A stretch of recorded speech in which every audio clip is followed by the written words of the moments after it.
Nope. And now we're oh damn. Okay, so here's what happened. I hit the button that makes us go live, and it didn't. So YouTube has changed up some things in the way that the mechanical part of the streaming works. It until this morning, I hit one button and my broadcast management software put us live. Now I have to click another button on YouTube for us to go live. So I just told y'all a whole lot of really amazing and interesting stuff that just doesn't exist anywhere because technology. But here we are. Good morning, Jeremiah Johnson. Thanks for joining us today, and we're going to talk a little bit about some firearms stuff. Cameron, what do we want to start with?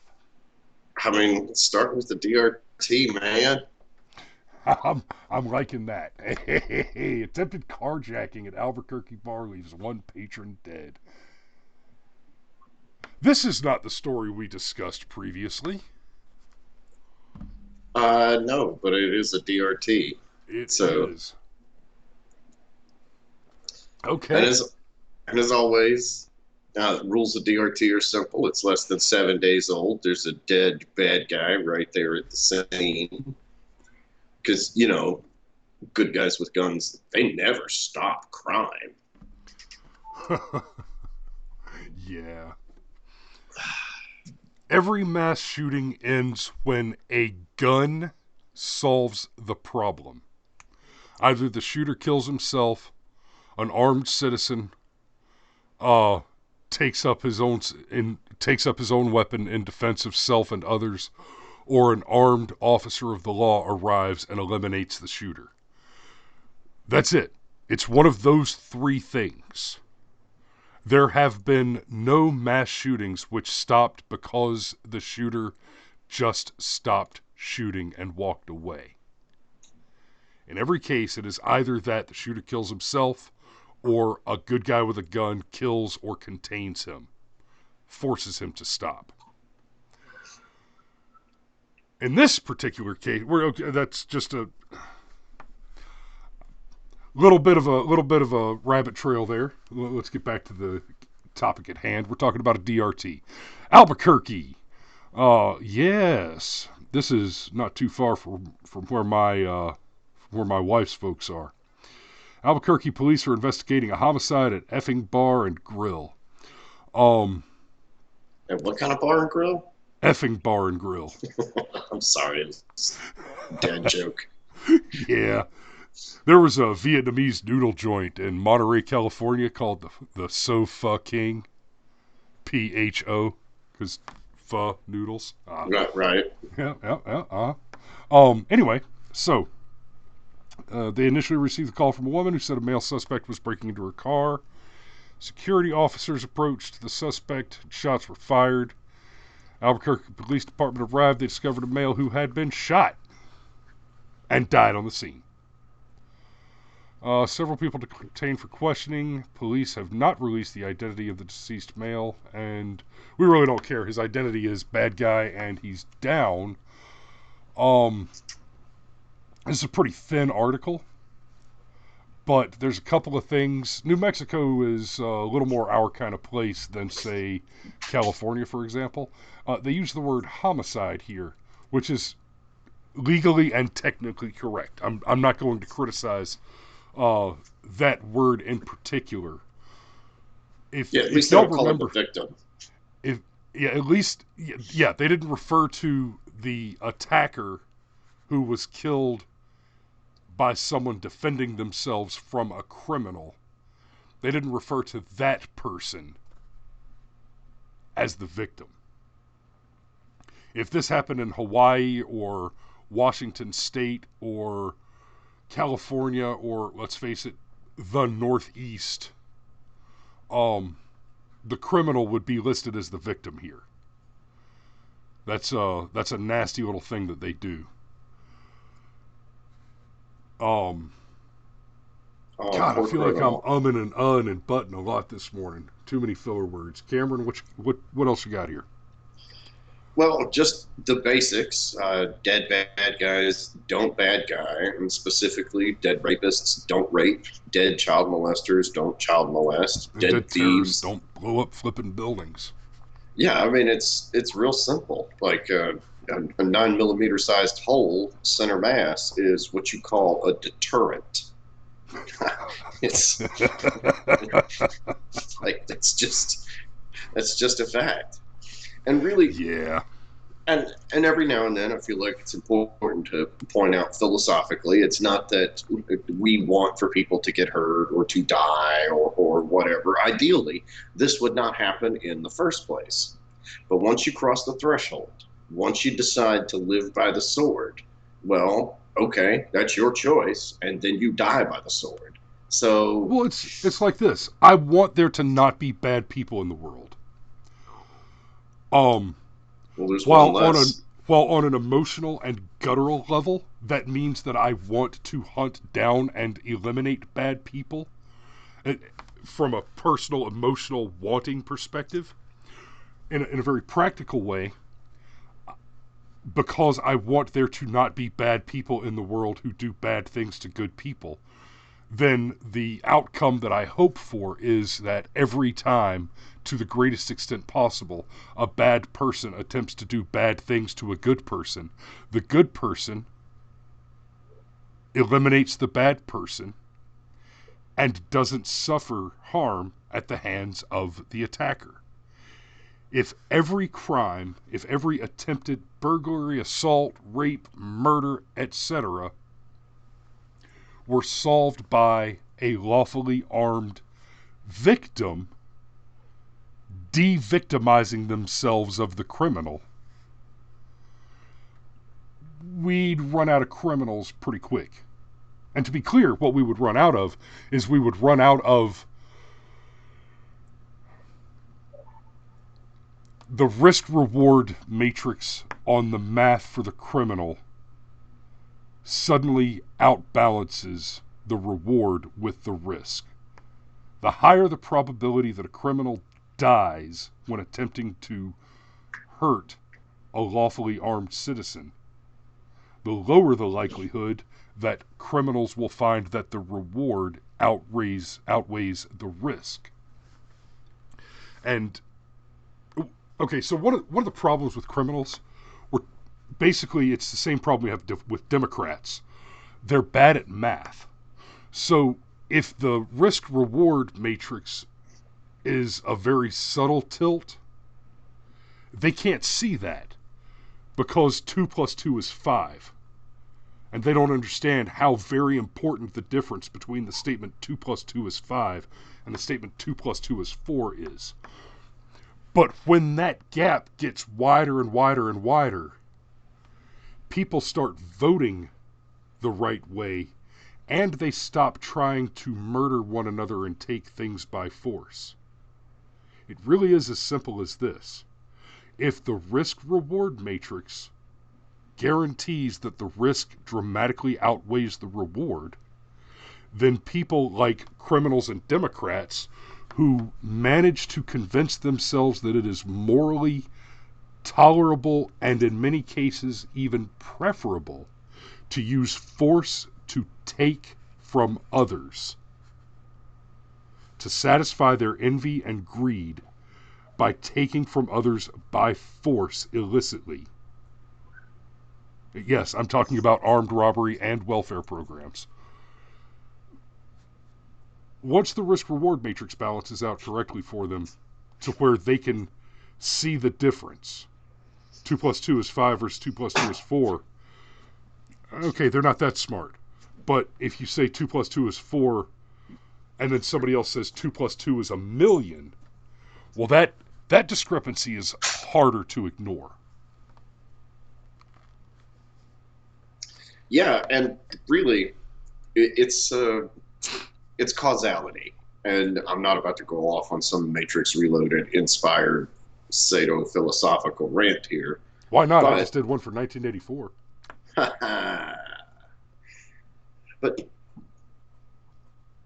but no, it's causality. like I'm a big believer in the chain of events, and maybe it's because I spent so many years in insurance. Insurance, they have this concept known as the proximate cause, which basically is a way of assigning blame from a liability perspective. If you're driving down the road and you come to a red light and you stop, and the guy behind you does not stop. He hits you. He pushes you out into the intersection, and you hit another car as a result of that. Well, technically, your vehicle struck another vehicle. The proximate cause was not your error. The proximate cause was the guy behind you that hit you so hard that he pushed you out into the intersection. And that's why I am such a big fan of this DRT stuff, because the proximate cause is the bad guy deciding to do a violent thing. And if you want to say, well, carjacking is not a violent thing, yes, it is. Yes, the hell it is. Anytime you deprive another individual of any portion of their life or liberty, you are doing violence to that person.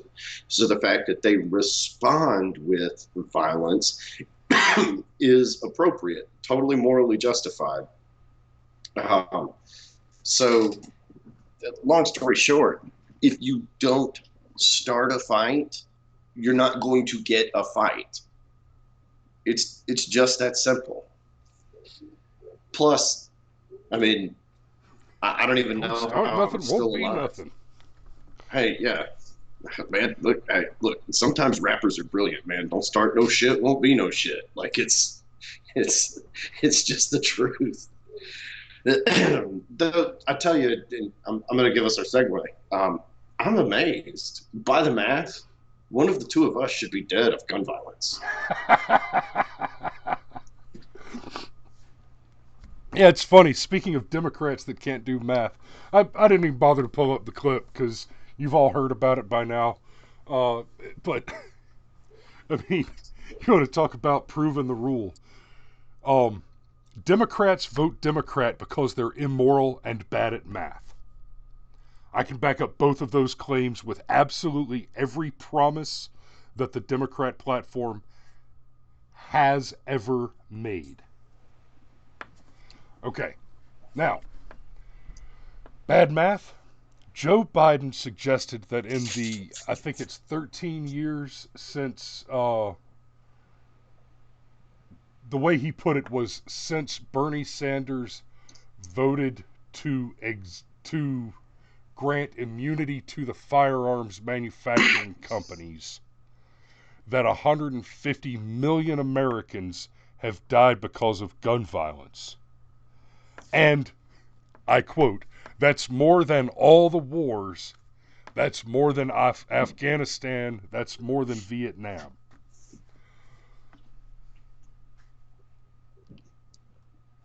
You're mistaken, Joe. That's 50% of the population. That Yeah, means in order for us to still have roughly the same population that we had 13 years ago, that every American woman would have to have produced at least 2 offspring in that period. You would have to have 2 children on average per American woman just to break even, and that's assuming that there were no other causes of death outside of gun violence in that period. That's the probably the simplest uh, analytical explanation of how wrong that math is. And Joe, yeah, thank you, because when you got your math that wrong, you showed enough Americans the difference in the mistake that is 2 plus 2 equals 5, and the mistake that half of America was murdered by my propaganda over the last 13 years. You made that point so very clearly that since you made that point, 8 elected Democrats have switched to the GOP. So we're talking in the last 5 days, 8 Democrats switched sides. More interesting, all 8 of those Democrats that switched sides were part of the wave in 2018, 2 years ago, when the House flipped blue. Which means you just lost yourself 25% of your gains from 2018 in House control, and we haven't even gotten to the election yet. Yeah. Math matters, bitches. Yeah, it really does. And there's not many things that I agree with Bernie Sanders on. And I think he voted the way that he voted in 2007 for purely political reasons. The state of Vermont's kind of an oddball place. They're a blue state, but they love their guns. And so Bernie did what he did because he was representing his constituents, honestly. But the whole thing with being able to sue gun manufacturers, like, ooh, that's some backdoor gun control right there. Oh, God, yeah. Like, he voted the right way. So every time somebody commits a crime with a Smith & Wesson, you can sue Smith & Wesson. Oh, okay, well, then Smith & Wesson goes out of business. And then Bushmaster goes out of business. And then, I mean, pretty soon, you know, they're all out of business. Yeah, let me put it even more clearly. If it were suddenly the case that one could sue a gun manufacturer because their firearm was used in the commission of a crime, that sets a certain precedence. And guess what? After I'm in a car accident and it is determined by the police that the other driver was at fault, I can sue the manufacturer that built that vehicle. In fact, by the logic of being able to file suit against the gun manufacturer, I could go so far as to file international suits against, let's say it was Ford, the shipping company that carried their parts to China, the manufacturing company that assembled the parts, and the other shipping company that brought the completed vehicle back to this country. I could even go so... I mean, you see where this is going, right? That would mean that if in the court case on the Batman Rises shooting... Not Batman Rises, the Dark Knight shooting. The Dark Knight Rises. Yeah, The Dark Knight Rises. Or was it just... Anyway, Aurora. The movie theater massacre. That would mean that not only could you sue, because the kid had, I think, 3 guns. Let's assume they were all 3 different manufacturers. Not only do I get to file civil suit and maybe even a class action suit for everybody who was in the theater against the firearms manufacturer, there's a good argument to be made there that now you get to sue everybody who had a hand in producing the film and the theater. And for that matter, the police department that failed to stop the crime before it occurred. Yeah, it's madness. So, long story short, Bernie voted right. Right, and one more point on that.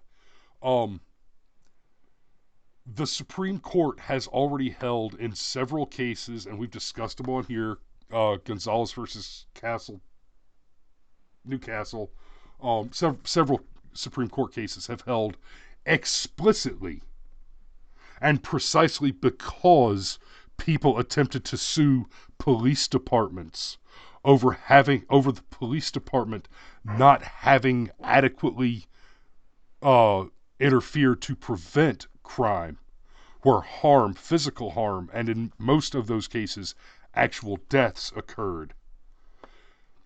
even in those cases, the Gonzalez case, for example, the woman took out a restraining order against her husband, called the police when the ex-husband arrived, and asked the police for help, and asked the police to come and enforce the order. The ex-husband came in, murdered the woman and her children, and then I think it was her father that tried to file the wrongful death suit. We haven't talked about this one in a little while, so I forget all the who sued where. But at the end of the day, there was a criminal against whom a restraining order should have protected the family. He violated the restraining order. The concerned party called the police for help. The police did not respond. People were murdered.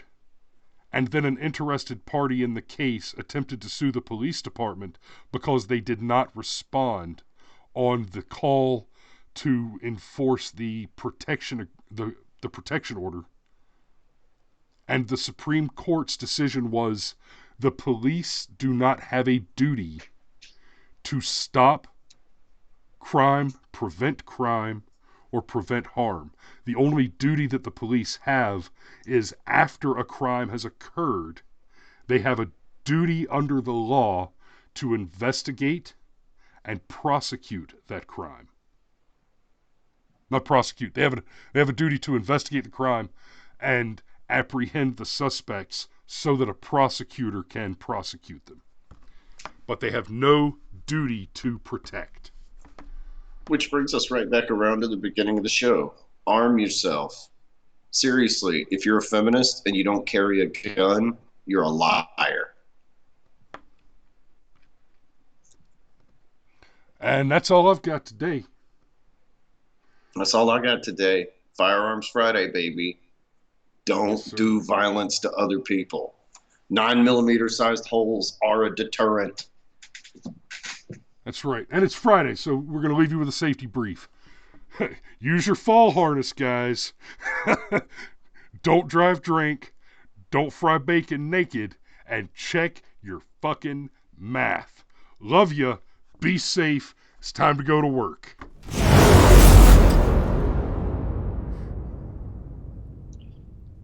Can I call you on the phone? Yeah, I'll give you a couple of minutes. All right.